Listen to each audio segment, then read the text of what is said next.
Risk management can do far more than just help you spot potential problems. And in this video, I'm going to talk about 2 different ways that risk management can help you with some of the underlying issues that you might be facing, just more broadly on helping your team do their best work. I'm Elizabeth Harrin, I'm an author, blogger and project management trainer, and I'm very happy to be here today to share those thoughts with you about how we can use the risk management process to really accelerate some of the things that we should be doing anyway as project leaders. The first thing I think the risk management process helps with is managing miscommunications, managing expectations, especially when you have conflict between various people on the team, between various stakeholders. A lot of conflict and a lot of disappointment comes from various team members not having the same understanding of what the project is actually going to do for them or for their community, or what benefit they're going to see as a result of finishing this work. That's where risk management can really come in, because as you are talking about what the project is going to face and how you can best address it, you're having risk workshops, you're talking about some of the other things that could be happening on the project, and it really helps to get everything out in the open. You are being very transparent about what is happening on the project, or what could happen on the project, and that helps to bring out all of the challenges, the potential conflicts, the worries that people have about the things that could go wrong. And then you can start to connect the dots and start to see, if they're worried about this thing but this person's not, is it because this person believes something and this person believes something else? And possibly it is. So that is a way of improving communication and managing the alignment of expectations. Just basically talking. Talk.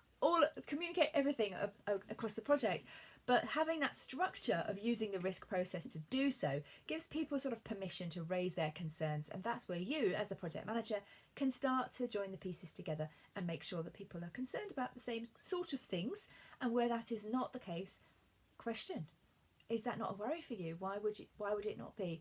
Are you concerned about something else? Your concerns seem different. Is that because you believe something is going to happen in a slightly different way? That's not a problem. We're just getting it all out onto the table now so that you can help realign those expectations where you need to, and address any sources of potential conflict before it becomes too substantial for the project and needs to be escalated. Okay, so misaligned communication, managing expectations, risk management processes can help with that. The second thing they can help with is addressing bad news.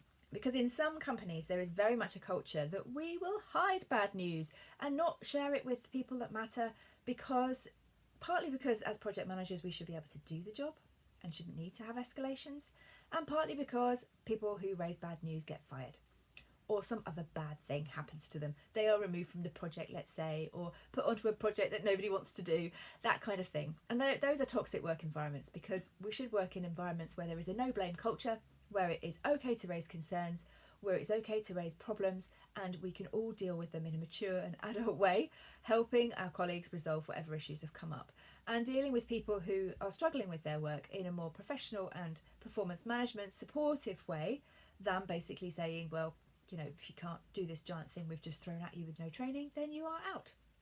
However, I'm very much hoping that you don't work in an environment like that, but I do know that there are still some managers, pockets, even if the overall culture is very good, there could be some stakeholders who resist hearing bad news. The risk management process can be a really great, transparent way of raising the awareness of potential bad news and talking about things that might go wrong. Because the things haven't actually gone wrong yet, it feels much more comfortable for people who are not used to sharing about their bad news concerns, because it hasn't actually happened. So you're sharing your this could go wrong story with this is what we're going to do about it, and then helping them see that actually if they are involved, and we don't want to hide any bad things from them, because then we will be issuing this mitigation plan and carrying out these actions and taking the work forward in a very positive way. I think that really helps, because then if there are issues that drop out, a risk happens, it becomes an issue, or just another issue pops up that you perhaps didn't see, you've already had a fundamental ground rule conversation about this is the way that we will manage things when stuff goes wrong. It sets the expectation that stuff does go wrong on projects, and that you do need to be aware of that and be prepared to respond. So the process is there to help people raise risks, to help people talk about things that could go wrong in a very unblaming kind of way, because it hasn't happened. It's just being very positive about what we could do differently if something does go wrong. So in a culture where talking about things that are problems is not welcomed, the risk management process can be a very structured way of introducing the idea of talking about stuff that is bad, potentially bad things that could happen on the project. And because you're doing it under the umbrella of project management process and structure and governance and an official and appropriate way to lead your project, it can feel like a much more comfortable and constrained way of sharing concerns and worries about what could go wrong. Okay, I think I've laboured the point on that one now, so I will draw to a close there. So the risk management process can help you in cultures where hiding bad news is accepted and acceptable, and it can also help you identify and spot areas where there could be potential conflict or misaligned expectations between stakeholders, because it facilitates having open conversations about what the project is going to actually achieve. Hopefully there's something in that video that you can take away and use for your own risk management plans, and have a look at them. Check, are they up to date? When was the last time you had a look at your risk log? Okay, I'll see you in my next video. Take care. Bye.